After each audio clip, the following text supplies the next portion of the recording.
Welcome to Science Fiction 101, the podcast series which looks at science fiction from every which way, including, but not limited to, the past, the present, and the future. I'm Phil. And I'm Colin. We're recording in October 2023, and in today's show we have our Hugo short story review special. More on that in a bit, but first, as usual, letters from listeners. Nobody's actually sent us a letter, Colin. I'm very disappointed. Maybe it's because we don't give out a mailing address. These days, that seems like a dangerous thing to do for online people. True. I've just got a few random responses on previous episodes here. Following our Doctor Who episodes, Andy wrote, "I love how Phil is showing Colin quintessential classic British sci-fi, which made me wonder if there are any very American sci-fi shows that didn't make it over here because they are too American," in quotes. Which is a very good question. And Joe responded to this saying there were a bunch of cheesy sci-fi shows in the US after Star Wars, not sure what would have made it to Britain back then. Popular and somewhat popular ones like $6 Million Man, Bionic Woman, Buck Rogers, Original Battlestar, and not successful ones like Automan, Manimal, you remember Manimal? I do. Fantastic Journey, etc. Oh, that message took me back. Actually, Joe, we had all of those shows that you mentioned, and in my recollection, you have to go way cheesier to find ones that we didn't get in the UK. So we didn't get Land of the Lost. We didn't get Ark 2. We didn't get Jason of Star Command. So it's those things which are sort of Saturday morning children's entertainment. Those are the ones we didn't get. But all of those others that Joe mentioned, yeah, we had those. And that was my childhood. $6 Million Man, Bionic Woman, Fantastic Journey. Yeah, loved all of those. And in response to our Desert Island Books episode, Seth was the first to leap in with his book picks. He said he would take, onto the mythical desert island, he would take Speaker for the Dead by Orson Scott Card, because it would inspire him to make friends of all the trees, he says. For an anthology or collection, he would take Selected Stories of Philip K. Dick. For his non-science fiction book, he would take Shogun by James Clavell, which he said was his dad's favourite and a very long book that he enjoys. And for his non-fiction pick, he would choose The Baseball 100 by Joe Poznansky, which he describes as 900 pages of baseball goodness. So there we go. I'm looking forward to the British version of that book, which of course will be called The Cricket 100. Are you a cricket fan? Do you follow it like a sport? No. Okay. I did when I was a kid, and I did play a little bit of cricket, and I was also a scorer. Cricket is so complicated, you have to have somebody with a special score sheet filling it in to keep a detailed record of the game. And that was something that I did when I was about 12. If you'd like to join in the conversation, you can post a comment on our blog, which is at 101sf.blogspot.com, or you can find us on Facebook as Science Fiction 101 Podcast. As we speak, it's just a few days before the 2023 Hugo Awards are announced at the World Science Fiction Convention, which is happening in Chengdu in China. So, by the time you hear this podcast, the winners will be known, okay? So Colin and I are now going to make fools of ourselves by reviewing the stories before we know which one has won, and we'll probably predict the winner incorrectly. And so everyone can have a good laugh at us for being so wrong. But it's the discussion of the stories that matters, not who wins. But I will, if I remember, I will come back after the winner has been announced, and I will drop in a little bit saying who the winner was. So if you're listening to this, you will hear which one won, even though Colin and I don't know at the time of recording, if that makes sense. I followed it. Yeah, good. I'm not sure that I did. So, Hugo Awards for short story. It's a very strange ballot this year because the convention is taking place in China, we've got a large number of stories that were written in Chinese. And Yeah. I'm not aware of that sort of thing happening before. Yeah, it makes me wonder whether or not, our Worldcon is slightly misnamed. So for people that aren't familiar with the Hugos are an international award, and the people who select and vote on the Hugo winners for that year are the Worldcon conference attendees. Yeah. And since this year it's in China, like Phil has mentioned, Chinese science fiction is getting a lot of attention, which it should, because based on what I read, it's really pretty good. Yeah. I wish it was more conveniently available. What I think is unusual here is, as I say, it's in China, so therefore there's a large number of Chinese people attending the convention, so they have voting and nominating privileges, absolutely right, and therefore they've nominated fiction that they know. That's absolutely fine. But it does raise this issue of how representative of the field of science fiction can the awards ever be. And that's always been the case, but it's been kind of hidden from us by the fact that the convention has more often than not been held in an English-speaking country, mostly the US, occasionally the UK, and of course it has been in other countries as well. But it is predominantly an American convention, really. And I think this is the first time that I've looked at the nominees on the ballot and gone, oh, because I'm surprised at how kind of polarized the stories are on the ballot. To try and learn a little bit more about the authors, I went to ISFDB. And several of these authors have links to their Chinese science fiction database. There's a csfdb.cn website. Wow. And our ISFDB, the International Science Fiction Database, is missing entries from the other one in China. So if you do the same thing that I do, be sure you go to the Chinese one and find the true history and the multiple names the authors used in the different Chinese ideograms, and they're sometimes well-translated English names, sometimes not. Yeah. You'll get the whole story over there. Wow, that's amazing. I never thought to do that. I'll have a look at that. That's great. So the first one is Zhurong on Mars, which is by Regina Canyu Wang. I'll try and summarise this story, although it's a bit difficult to do, I find. Essentially, the premise is that humankind has taken over the planet Mars, but then deserted it, leaving what is known as the waste, W-A-S-T-E, as in leftovers. And Zhurong, of the title, is what appears to be some sort of an AI system that is in charge of everything on the planet and continues to run the place exactly as it did before when there were people there. And in that regard, it reminded me of Ray Bradbury's classic story, There Will Come Soft Rains, which is where a robot house continues to function long after all the people are dead. Other than that one point, it doesn't have any resemblance to the Bradbury story. Later on, Zhurong begins transforming Olympus Mons into what I can only describe as a massive electronic circuit. And then Gong Gong, an early Mars rover, is dug up and revived. And they kind of work together, and then they have a falling out.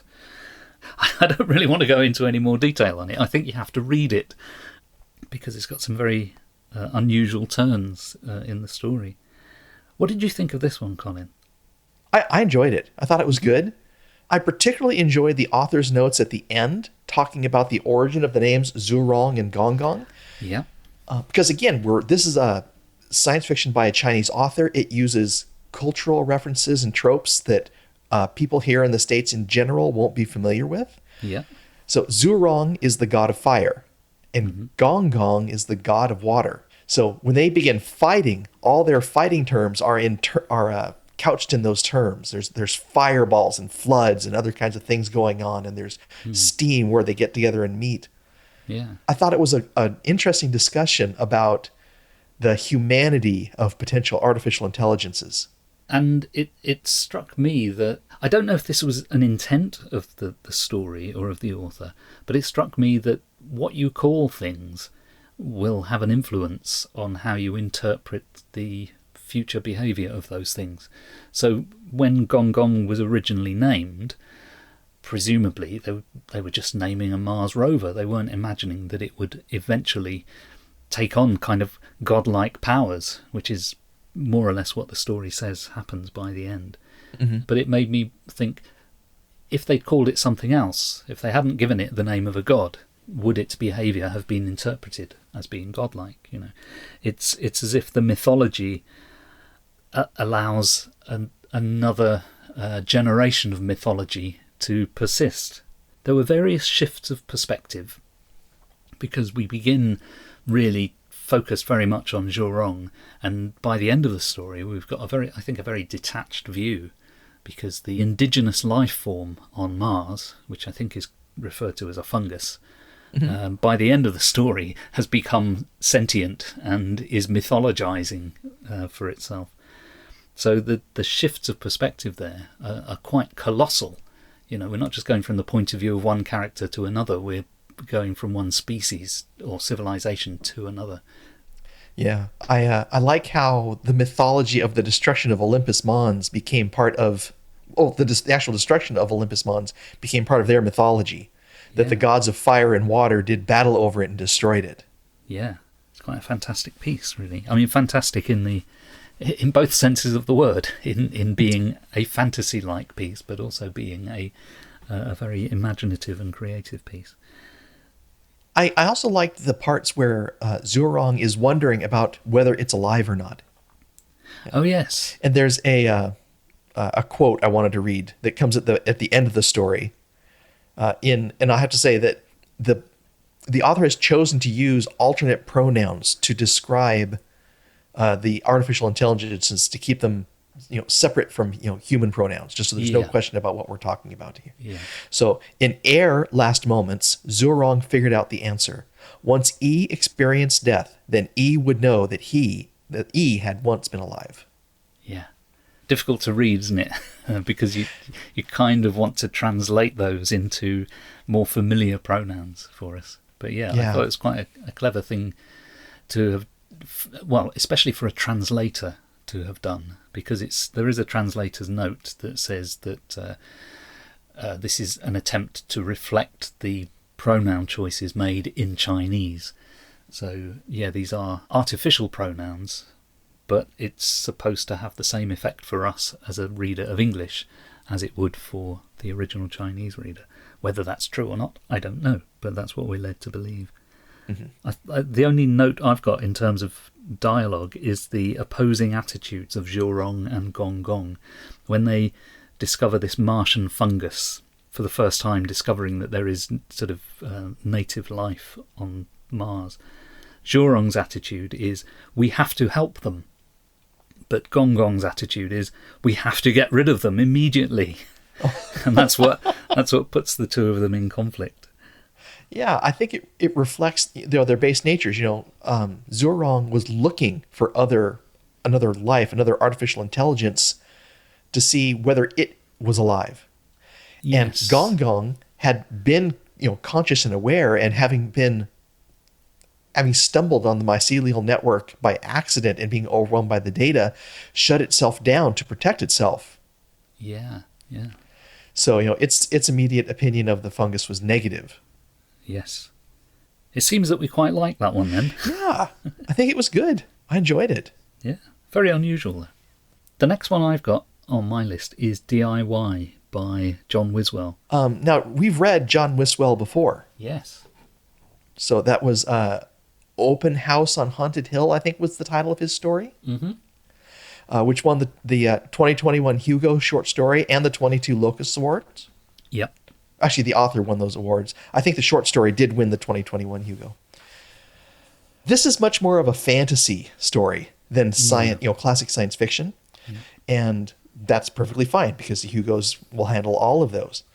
And what we have are characters that live in a magical world that is definitely experiencing massive levels of climate change, to where there's like an international drought.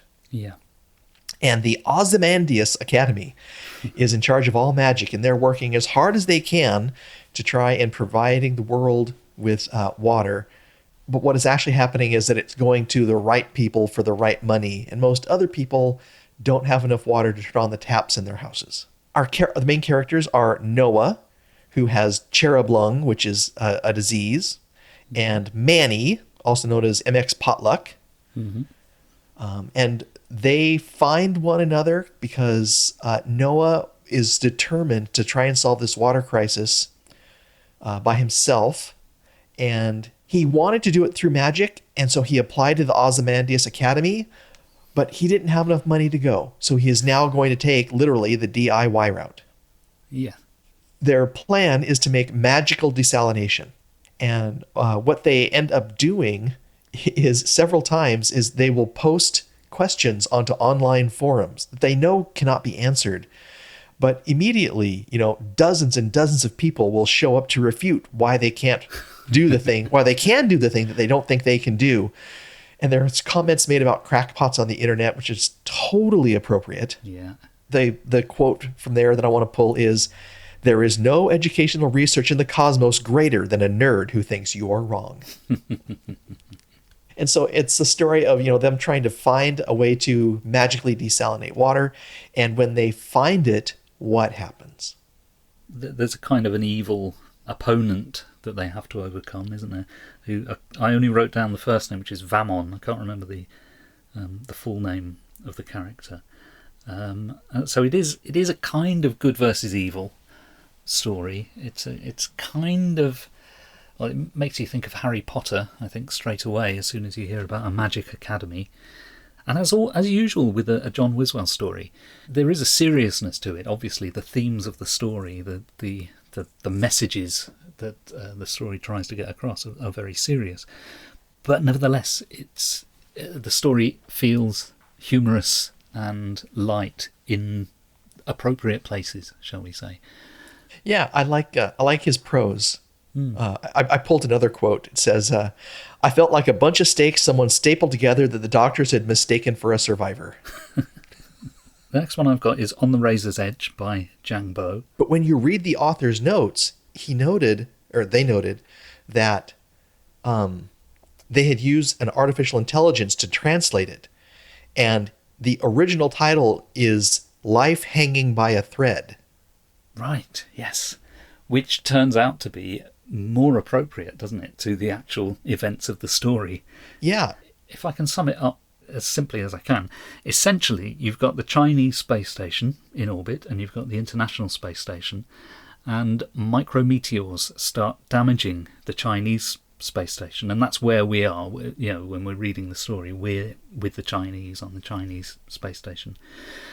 They get some damage, but they learn from mission control that the Americans on the ISS have suffered even more damage, and they're trapped on the ISS. They've got no means of getting out, and they can't stay there because it's too dangerous. So the Chinese are asked if they can mount some kind of rescue. Now, of course, that's almost impossible because these things are in totally different orbits. But strangely, somebody figures out if we had a long enough rope, we could actually sort of throw the rope to them, sort of like throwing a lifeline at the right moment in time when the two orbits, I think it says the orbits are going to intersect. But whether it literally meant that or whether it just meant they were coming close together, I don't know. Anyway, basically putting a lifeline, a very fine thread between the two space stations. And fortunately, the Chinese station has thousands of meters of nanotube thread on board because they've been doing some space ladder experiments. Yes. Highly convenient, but actually I found that technically a very interesting story. In a way, I didn't believe it for a moment because I thought, no, you couldn't do that, it's not possible. But the story allowed me to believe that it would be possible. And having convinced me of that, it then gets on with the storytelling, and there is quite some jeopardy involved.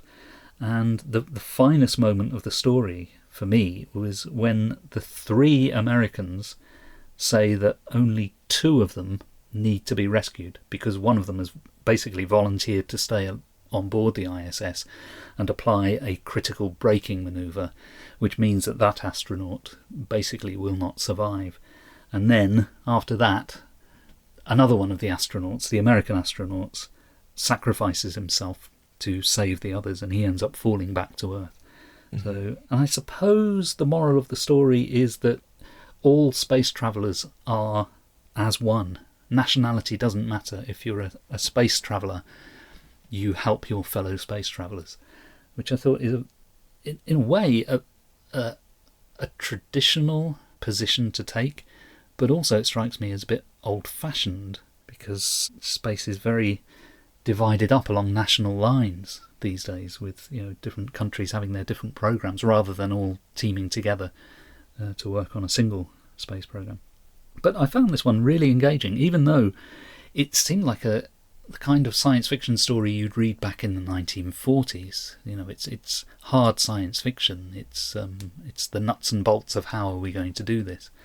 But I found it really engaging. I did too. It struck me about the Martian. It struck me like The Martian in that way. Yeah. Or the Arthur C. Clarke novel about the space elevator, Fountains of Paradise, that will be. That ends, well, it doesn't end. The final section of the book is about a rescue from the failed space elevator. So it's that kind of, here's this unlikely premise that we've explained to you over, in Clarke's case, over hundreds of pages, and now we're going to throw a spanner in the works, and the whole thing will unravel, but we will find a solution. And it's the same kind of feel that this story had, so I quite liked it, even though I think this one was probably the wonkiest translation. So one of the things I've liked about this is how it continuously challenged my biases and perceptions of alternate forms of science fiction, because it was wonderful. It was good stuff. It was like going to a Chinese restaurant or a Japanese restaurant and experiencing this incredible meal when all you'd ever had was teriyaki chicken and rice. Yeah. So this author has been publishing since 2008. Oh, right. But the language reminds me horribly of badly translated Japanese and Chinese science fiction and horror films. Yes. I would love to see a human-made translation of this, because I think it would be better than what's here. Because I really enjoyed this story a lot. Yeah. The story has my kind of jive to it. Hard science fiction. It's a rescue piece, kind of like The Martian. But I was continuously taken out by the language and the way things were presented. It's like, is that really? It's awfully stilted. It's awfully artificial. It's awfully formal. It's just, yeah. Yeah, yeah. And to be fair to the author, there is a little note about the translation which says that it was translated by AI because the author didn't have time. There was a deadline and they didn't have time to prepare a sort of a proper translation. Given that it is an AI translation, I'm amazed how readable it is. Mm-hmm. But yeah, I agree with you. I'd love to see a really good translation by a sympathetic translator who is not just a linguist, but somebody who is actually a creative writer and knows how to choose the exact right word. There's got to be something in here about resource availability as well. Yeah. Since the Hugos tend to be in English, we don't need translations. Mm-hmm. But for pieces written in other languages, there's this additional hurdle that people have to overcome. Yep. The cost of hiring a translator, which is probably not small and is probably worth more than the people may have been paid for writing the short story in the first place. Yeah, that's a good point. Should we move on to the next one? Yes. The next one is Rabbit Test by Samantha Mills. Would you like to try and summarise this one, Colin? Yeah, I'm going to pull an author quote to do that because she does the best job that I have seen of doing that. In which I get real fussed about the past, present, and future of abortion rights in America. This story is going to jump you through 1,000 years of bodily autonomy and ability and illegality of abortion that women have been allowed to have. Yeah. And it was kind of sponsored by a Supreme Court ruling from a year and a half ago, where one of the constitutional amendments had been considered to give the right of abortion to women. And the most recent Supreme Court said, no, that interpretation is wrong, based on some very bad historical understandings of abortion that they brought forth for some reason, and took that away. Yeah. So this is the Roe versus Wade ruling originally, is that right? Right. Yeah, and then it was overturned after being in place for many years. If I could just give a non-American perspective on that, I would point out that although obviously Roe versus Wade has no sway whatsoever on British law, and our abortion laws are still way more generous than frankly the confusing mess that we see in the US, we are aware, I say this as an outsider, here in Europe, we're aware of Roe versus Wade, we're aware of its overturning, we're aware of how absolutely contentious this is in American politics, but it's probably a bit like Brexit looks to an outsider. Brexit looks an absolute mess from the outside, and it is. It looks the same way from the inside too, right? Yeah, it does. But that's the thing about Roe versus Wade. If it were an insignificant court ruling, we would never have heard about it over here. But because it is something that has such a huge impact in a country that we used to think of as being one of the more progressive and liberal regimes in the world, it was shocking when that was overturned, even though it doesn't directly affect us over here. So anyway, just wanted to put the outsider's view of how this comes across. Yeah. So the author is going to jump us through, like I said, over 1,000 years of bodily autonomy for women. Mm-hmm. And there's a framing narrative, and it's about a young woman, I believe she's going to just become 18, who found a way to escape her parents' control for a little bit and had a tete-a-tete, so to say, with a young man, and became pregnant. That in itself isn't remarkable, nor is it science fiction. But in this science fictional world, women's bodily autonomy has decreased so much that this young woman had forcefully put in her body a medical implant, which monitors her birth and pregnancy status. Yeah. And so she doesn't want her parents to know that she became pregnant. They hack her implant. They're looking for a way to have an abortion quickly and safely, and her parents catch her doing that. It turns out her mom lobbied for the very implant which she forcefully put into her daughter. So there's this history going on there. And then there's the stories of women in the past and what they had to do and go through to see if they were pregnant. Mm-hmm. And my wife is a certified nurse midwife, and I prided myself on my knowledge of some of these things, but the things I learned from the story were incredible. Yeah. And then there's the future of what happens to this young girl and her daughter, which she is forced to bring to term, and what happens in the future to them. Yeah. So it is really a dystopian story, isn't it? But I did feel that there was a glimmer of hope towards the end. As we move into the next generation, if you like, we move on to the daughter. Mm-hmm. So there's a little glimmer of hope. But as you say, this overwhelming impression that's given of how women have had the ability to control their own bodies completely quashed in the past and into the present as well. And the author does it by not taking us through a chronological history of how this happened, but by almost randomly dipping back into different points in the past, just to give you a little vignette of, well, here's this issue that this woman in, 1276 might have faced, and then back in 1811, here's another woman with a different issue, but it's all tied to this same thing. I thought it was a really, really powerful way of approaching the story.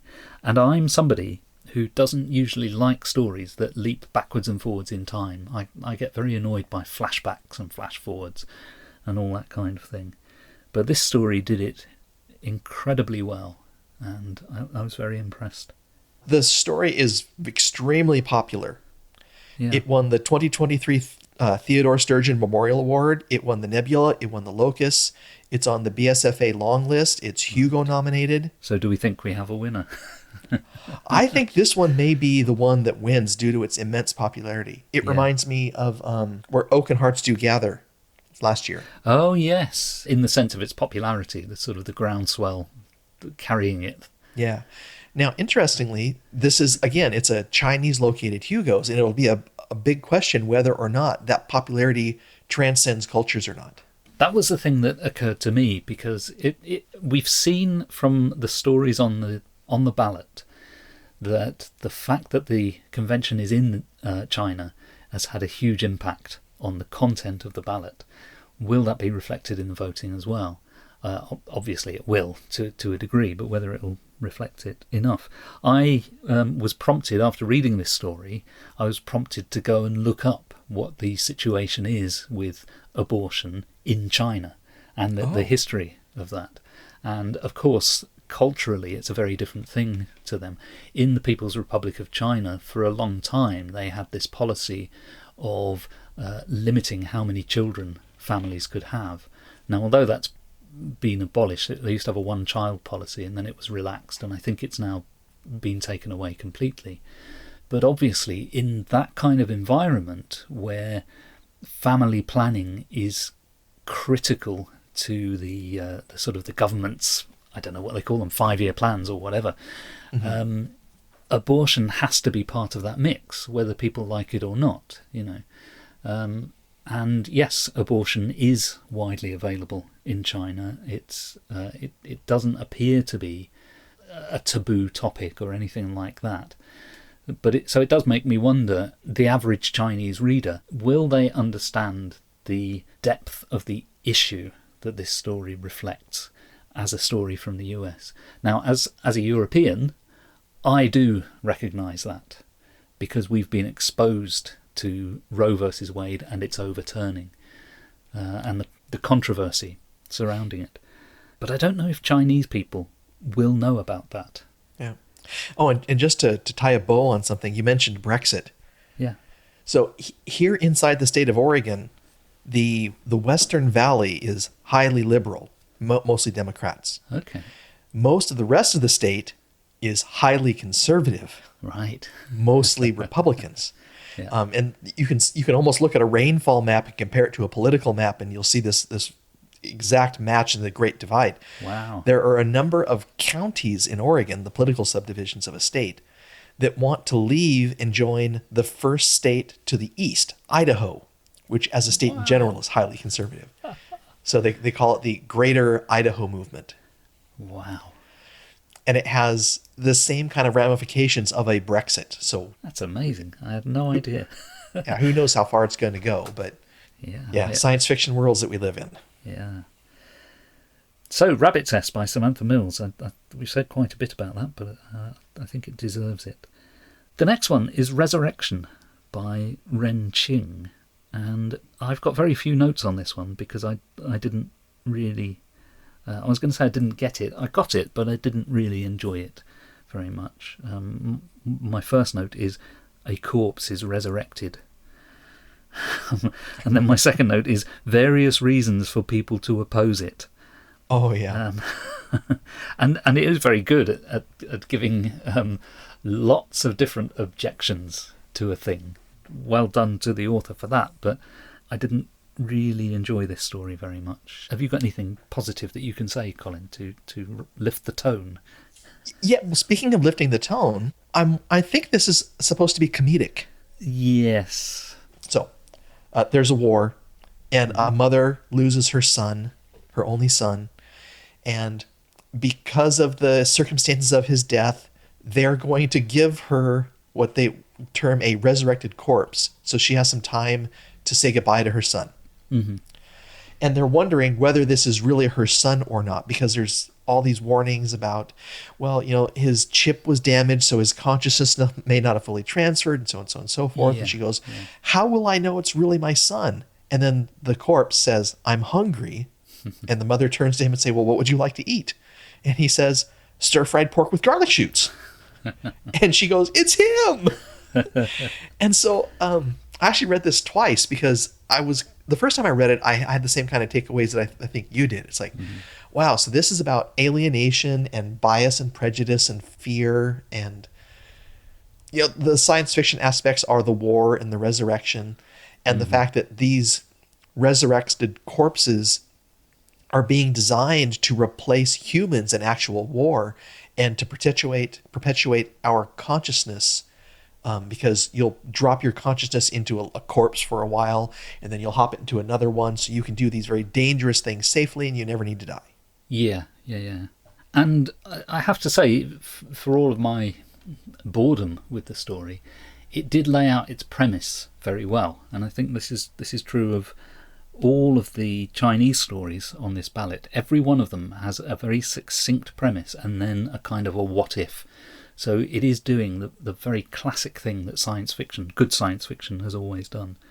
And I did appreciate that about the story, but I didn't really get much from it. And maybe I should have gone back for another read, because I may well have missed something. There's a technician that's a part of the story, and it's a person in a wheelchair because they were in an accident on the way to the village where the woman and her corpse are. Yeah. And his lines and the things he says I found them hilarious. Like, don't patronize me. I'm a man with weapons. And then the horrible ending, which is, what do you think he was born for? Yeah. And that always makes me think of the Star Trek The Next Generation episode where Data gets to try and defend his humanity. Is that A Measure of a Man, where he's in a Yeah. courtroom? Yeah, yeah. You will defend Mr. Data, or I will declare that he is a toaster oven and the property of Starfleet. Yes. Okay, so it does sound like the story is doing some good things, and I probably haven't done it justice by only reading it once, so my apologies to the author. And shall we go on to the next one? Yeah.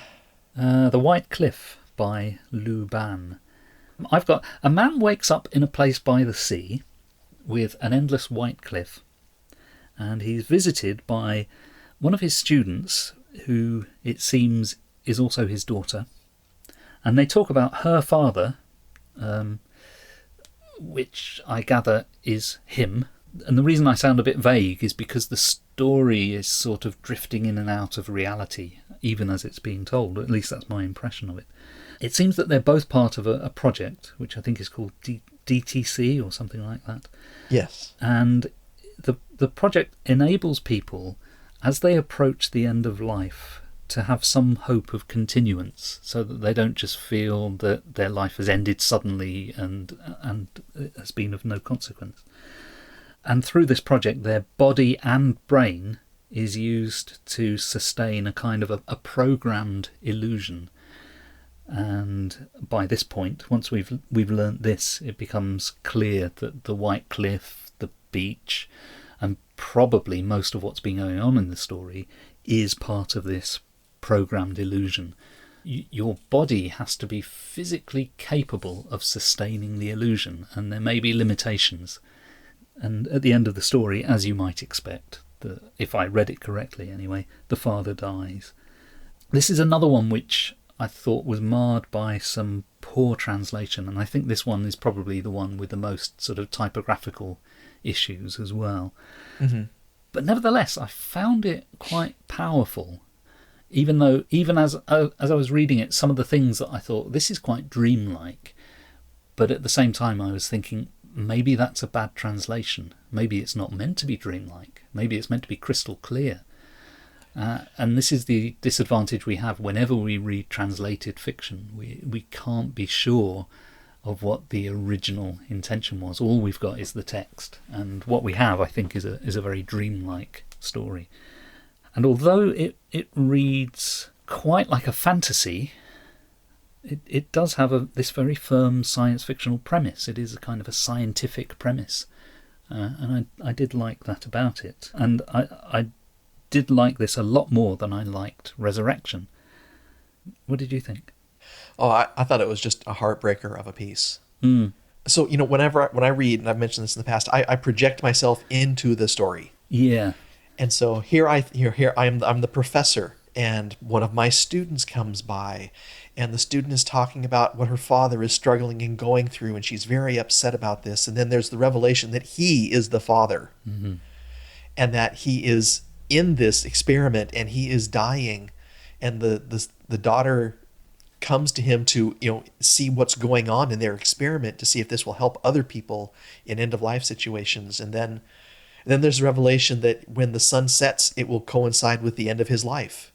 Yeah. And they have given him the right to make that decision by his actions in this dreamlike simulation. And That's reassuring to me that you found it powerful as well, because I was wondering if I was sort of projecting into this story things that weren't there, because I also found it a very sort of profound and moving piece, even while I was suspicious of the quality of the translation.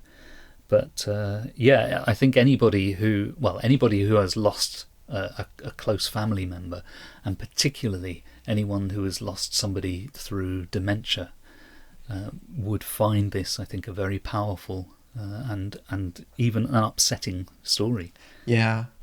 Let me say two things. Yeah. One, I don't know if the translation is bad, because it was so... the prose is great.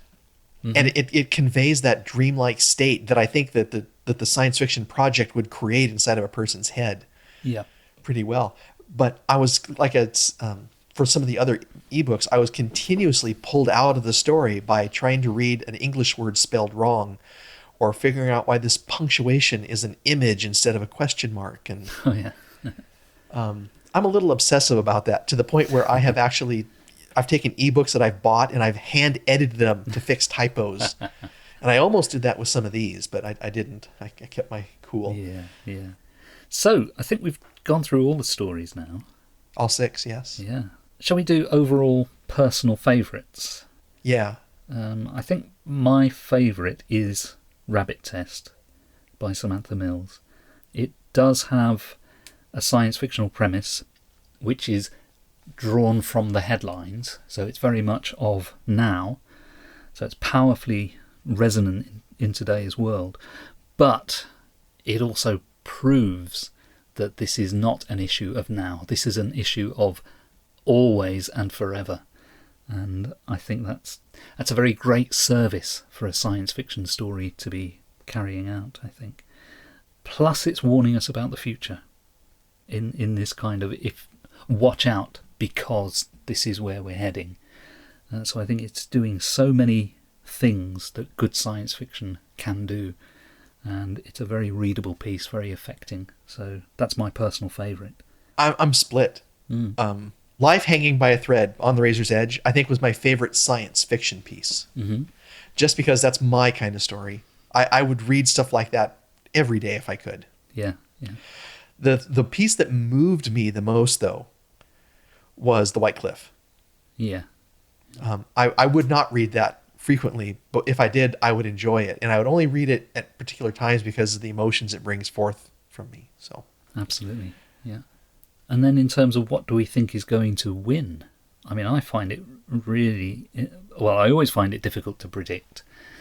But with this ballot, I find it impossible to predict. I suspect that Rabbit Test will be hugely popular, but I also suspect that there will be a substantial fraction of science fiction fandom that will be very opposed to Rabbit Test. Now, obviously they can't cast a negative vote, but they can vote for something else strategically, Right. So, and then the fact that the convention is in China and a substantial number of people nominating and voting are from China makes it, I think, impossible to call.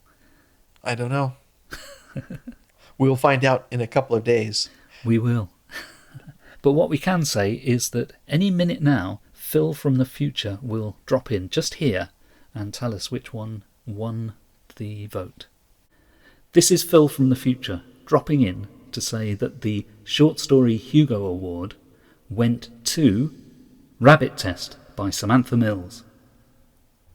So this is Phil from the future saying thank you for listening to this update, and now back to the normal podcast. Thank you, Phil from the future.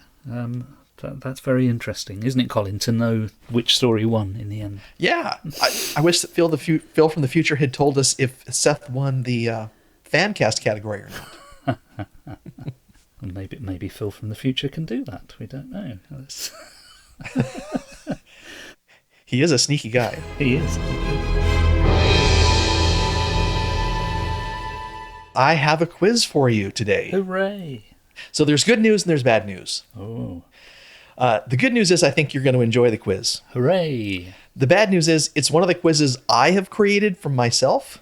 I did not find this on the web, so it has not been audited or Oh, okay. checked by other people. So Okay. we'll find out if my hopes follow through. Sure.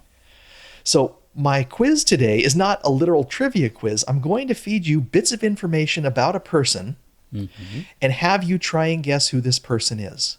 Okay. I have arranged these hints roughly in chronological order, but not absolutely. Okay.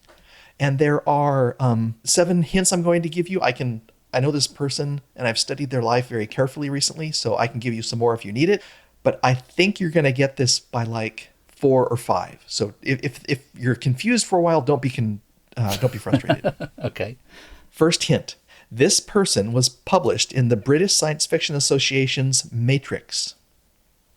Now that's awfully generic. There's been a lot of people published in the Matrix. Yeah. Let me give you another one. Okay. This person has hosted a science fiction website since at least 2005. This is me, isn't it? This is you. Oh my gosh. I'm too transparent. How did you know so fast? Well, I mean, when you mentioned Matrix, I was in Matrix quite a lot back in the day. So when you say the person was in Matrix, my first thought is, well, it could be me. I thought, no, it can't be me. Yeah, so I spent a lot of time in the ISFDB and CSFDB looking up these authors, and I thought, I wonder if Phil is in here, because I know you've done some scholarly and some non-scholarly work. I hadn't realized you have been involved in science fiction in a publication level since 1981. Yeah, that's right. Yeah, you wrote an essay, Science Fiction on BBC Radio in 1981. So you've been around the block. Yeah, I have. That was, I can't remember the precise sequence of events, but I, very soon after joining the British Science Fiction Association, I began to realise that most of the content of their publications were written by the members. And, and you think, well, I could do that. If only I had something that I knew about, that I could write about. And BBC radio science fiction was a thing that I was very much into at that time. So I thought, I'll write an article and send it in. Didn't think they would publish it, but they did. And that's what got me started. And I think for a while I thought, this means anyone can write, and we're probably, or most of us are probably rubbish at it. And it was only after a few years of doing it and learning that other people had submitted things and they'd been rejected, but I'd never had anything rejected. I mean, I have now, but up to a certain point, you keep submitting things and they get accepted, and people around you are getting rejected, and you think, oh, actually, maybe I can write then. Maybe this is a skill that I have. And shall I let you into a little secret? Sure. Earlier today, I looked myself up on ISFDB, and I can't remember what prompted me to do it. And I was shocked and annoyed to see how many different names they had for me, some of which are misspellings of my name, because editors misspelled my name when they put my articles in their publications. And this is a burden that you have to carry. I mean, I could correct the errors and say, no, that wasn't that spelling of the name, that was me, so it should be spelled like this. But they are correct when they say the incorrect spelling, because that reflects what was actually published. So if you've looked at that, is there anything that you saw that was immediately missing? Well, yes, there's quite a few things that I've published in the last 10 or 15 years that aren't listed there because they're not in fanish publications and they're not in stuff that you would find in the average bookshop. They're in academic books and academic journals. But you've got to tell me, what are these other clues, Colin? Okay, so clue number 3 is this person is an editor. Okay. This person is a consultant. Yes, yeah, that is true, yes. Yeah, you are the senior advisor. And I always get the two organizations mixed up. So what is your official title? Senior consultant to the... Senior consultant to the Ray Bradbury Center. This person has been on multiple podcasts. True. This person is an actor. Oh my God. Not really, but Yeah, you've done some voiceover and that I know of recently. Yeah. Yep. Yep. And I know you've done a few other things. And then the last clue was this person recently became the editor of a scholarly journal. Yeah, it's definitely me. That is you. I'm now sitting here pondering how I can exact my revenge. I've got to come up with a Colin Cusky quiz without there being any clue as to what I'm up to. I'm much less published than you are, so that might be difficult. Although I was on radio once. Just the once? Yeah, in 1988, I did a rap advertisement for an anti-drug commercial for the city of Cottage Grove. Wow. Is that online anywhere? I dearly hope not. It might be on a piece of tape someplace, somewhere. I don't know. Fantastic. Well, thank you for that quiz. How many points do I get for getting it in 2? Oh my goodness. That's if you'd gotten it in 1, that would have been amazing. But with 2, I think we'd have to go 9.5 out of 10. Shall we move on to past, present and future? Let's. Here's a past item. I recently watched War of the Worlds, the George Powell film from the 1950s, in 4K on my... Because I've got a big telly now, you see. Uh-huh. I've bought a 4K telly. I've had a 4K Blu-ray player for a couple of years, but only had a high-definition television, so I finally upgraded my telly. So I could watch all of my 4K films in all their 4K glory. So I watched War of the Worlds in 4K. And it looks beautiful. It looks really good. I did detect that they'd done something with the audio because they put in some stereo sound effects, which most of the film is very definitely a mono audio track, but when there are explosions and stuff, they sort of suddenly go stereo. So they've tampered with the sound, but other than that, it's a really good capture of the movie. I've never really paid any attention to the acting in The War of the Worlds, but I noticed this time that Gene Barry, the star of it, is very subdued.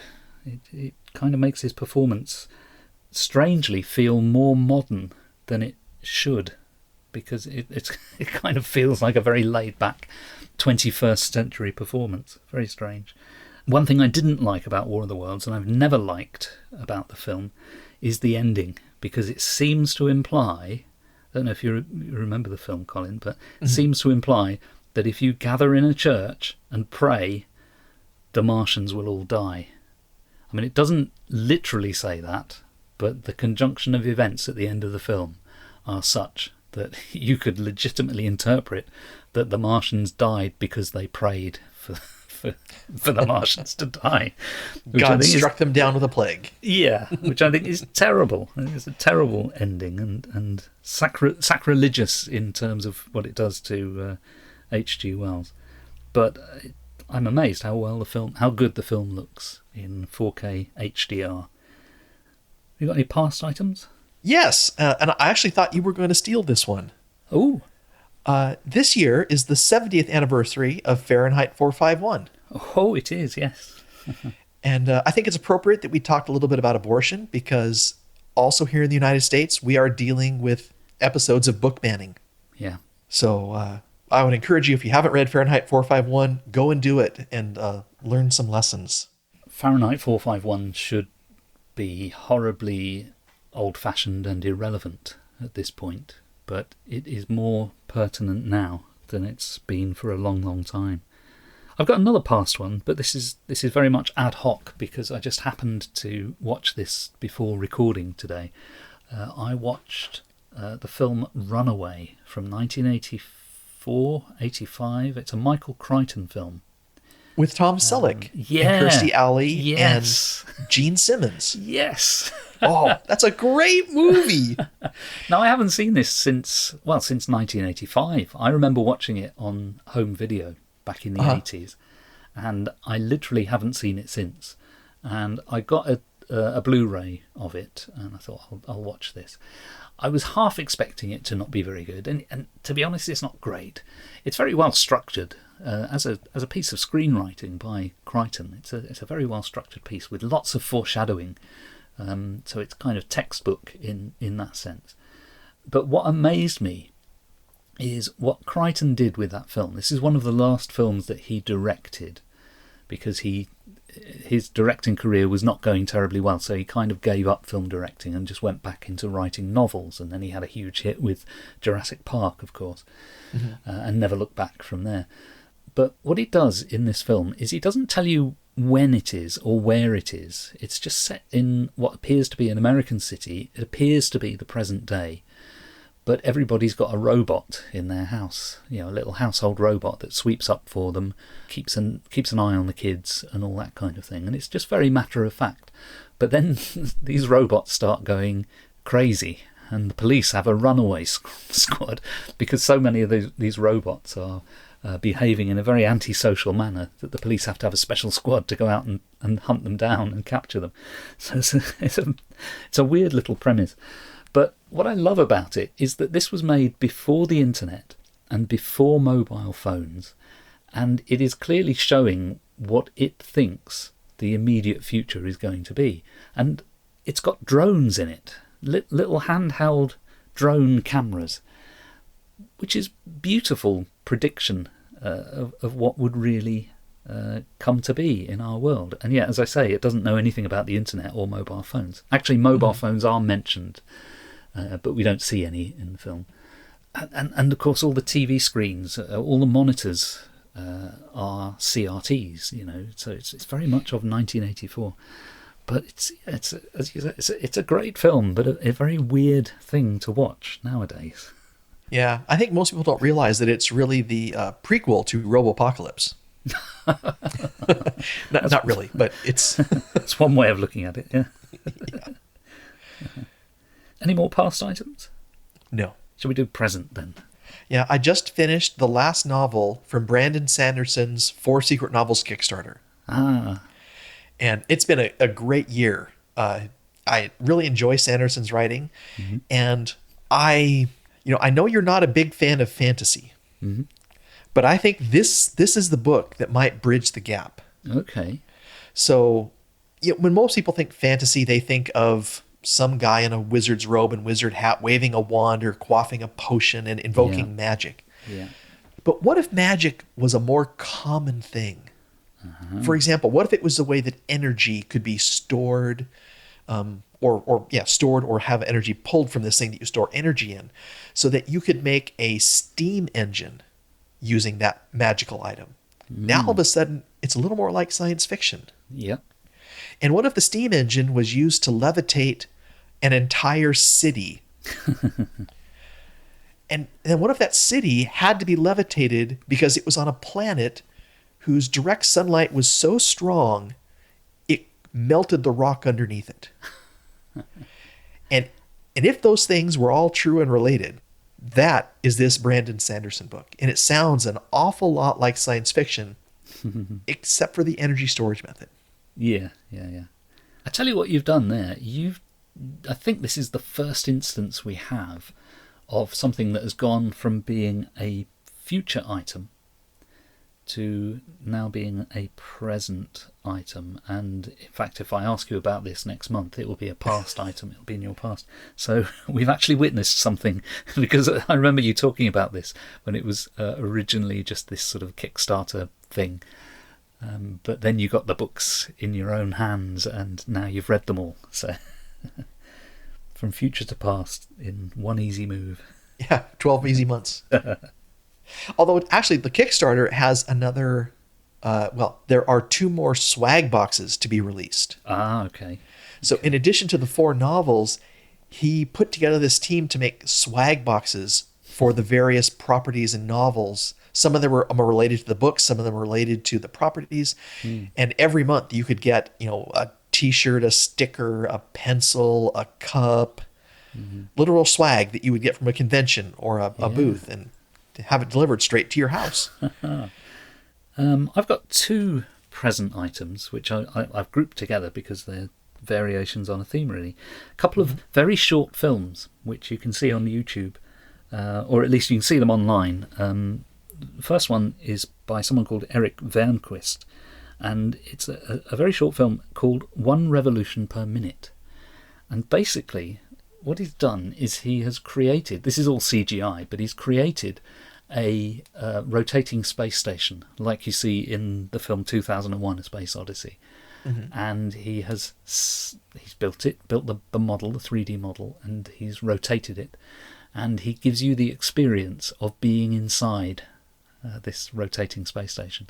And it's really very fascinating to watch, because you're conscious that you're there in the space station. You are stationary, basically, and the whole universe is spinning about you, and the light of the sun is kind of moving in a big circle, and therefore the shadows are all swinging about in different directions. It's an amazing little piece of filmmaking, and I imagine, having done a little bit of 3D modelling myself, I imagine that once you've built the model and given it the physics and then pressed the go button, I imagine it kind of does it all by itself, but it's really beautiful to watch. And the other one is another short film. I don't have a note of the title of it, but somebody's made a very short sequel to 2001: A Space Odyssey, and it's basically whatever happened to Frank Poole. If you remember the film, Frank Poole is the astronaut who gets killed by HAL and is last seen spinning off into space. So somebody's made a little film to show what happens next. And as you might imagine, well, there's two possibilities. One, he just flies off into space forever. The other is that he lands somewhere. And in this little film, he lands. We don't know exactly where. It's probably a moon of Jupiter or something. Interesting. But, it's beautifully done. It looks just like the real thing. It only takes a couple of minutes to watch it, but it's a really nice little thing. So I'll put links to those on our website. Have you read the follow-ons to 2001? I've read 2010 and I've read 2061, but I wouldn't go any further than 2061 because it was terrible. Okay. But 2010 is okay. Yeah, 3001 has Frank Poole in it. Oh, he comes back, does he? Oh, okay. Yeah. He's found by humans and thawed, and then there's the usual 1,000-year cultural lag kind of an adaptation that goes on, and then there's kind of a resolution to the whole story. Right. Okay. I didn't know that. I did notice on YouTube where this little film is, it does say something like, this ignores the events of 2010, 2061 and 3001. It is literally a sequel to the film and nothing else. Any more present items? No. Okay, moving on to the future then. Here's a weird sort of future one. I've described this as how communicating with whales might help us anticipate communicating with aliens. And this is an article on the SETI website, SETI.org. And there are scientists who are trying to communicate with whales and trying to figure out if that is like what it's going to be like talking to aliens. I mean, I've always said this, that if we want to know whether we can talk to aliens, let's see if we can talk to dogs or whales first. Because if we can't talk to a thing that comes from the same planet as us, we've got no hope of ever talking to anything from anywhere else. So people are taking that seriously and doing science on it. So quite impressed with that. Huh. I talk about Mary Robinette Cole quite a bit. I enjoy her writing a lot, and so I read her books. And I follow her on social media, and one of the things that she has been doing for the past few years is she has bought into this idea of pet communication. And so if you go to her YouTube channel or you follow her on Blue Sky, she'll post videos of her animals and her interacting using this board for communication. And there's a lot of skepticism about what's really happening. Have the animals been trained to say things to get what they want, or do they have actual intelligence and feelings they're expressing? I don't know myself one way or the other, but it's interesting to look at that. I mentioned my future thing, although it's going to be a past thing by the time this comes out. The 2023 Hugo's Livecast is at 1900 hours Chinese time, which is 4 a.m. in the morning, Saturday in the Pacific here. So to find out who wrote the best short story and to see whether or not Seth won the fan cast and many other things. Will Mr. Scalzi I think he's nominated again. Will he take another award home? Yeah. And of course, to our listeners, all of this, as you say, is very much in the past by the time they hear this episode. I have been following Robert J. Sawyer's posts on Facebook because he's the guest of honour at the World Science Fiction Convention. And he's been posting a lot. And he says that this convention is the best one he's ever been to, the best World Science Fiction Convention. And he's been to quite a few, so he should know. To what extent his view of it is shaped by the fact that he is a guest of honour and is being treated, therefore, in a special way, I don't know. So it'd be interesting to know from sort of ordinary people, in quotes, who are attending it, to see if they think that it's the best convention ever. But it certainly looks very exciting. Yeah, I mean, they built a convention center to host this, if I remember correctly. Really? Wow.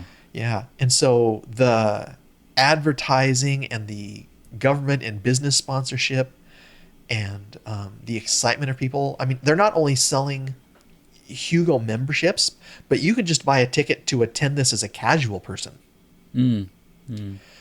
So that was a little more controversial as well, because that hasn't happened in the past, and I think it's rubbing some people the wrong way. But okay. Yeah, I'll be very interested to see what people say during and after the convention. Yeah. I would like to see Worldcon be a little more worldly, though. I think that would be good for the science fiction community at large. Yeah. And to expose people to more of these stories. Yeah. And authors and cultures and writers, I think is a very good thing. Yeah, absolutely. Totally agree with that. The only caveat is, am I even entitled to that opinion as somebody who's never been to one? What business is it of me to have an opinion on that matter? Anyway. Well, we'll just have to attend one and make sure that your opinion is legalized? Yeah, formalized? That's it. Yeah. Yeah, we'll see if that happens next year. Okay, I've got one final future thing, which is what our next episode will be about. Next episode will be out in December, so we'll be doing our 3rd annual time travel episode, where we go back in time and review an old science fiction magazine to see how times have changed. And this year, we're setting a course for the dead centre of the new wave in science fiction by reviewing an issue of New Worlds, which was the influential British science fiction magazine of the late 60s and early 70s. So join us if you dare. Are you still up for that, Colin? Oh, yes. Oh, good. We'll let you know ahead of time what the exact magazine issue is. So if you want to read ahead and then listen to our opinions, you'll be able to do that. Are we done, Colin? I'm wrapped up. I'm ready. Wrapped up and ready to go. Thanks for listening, folks. We're Phil Nichols and Colin Cuskey, and our theme tune is from Purple Planet at purpleplanet.com. Check out the show notes on our website at 101sf.blogspot.com, and please give us a glowing 5-star review on Apple Podcasts or Spotify or wherever you get your pods. And we'll see you next time.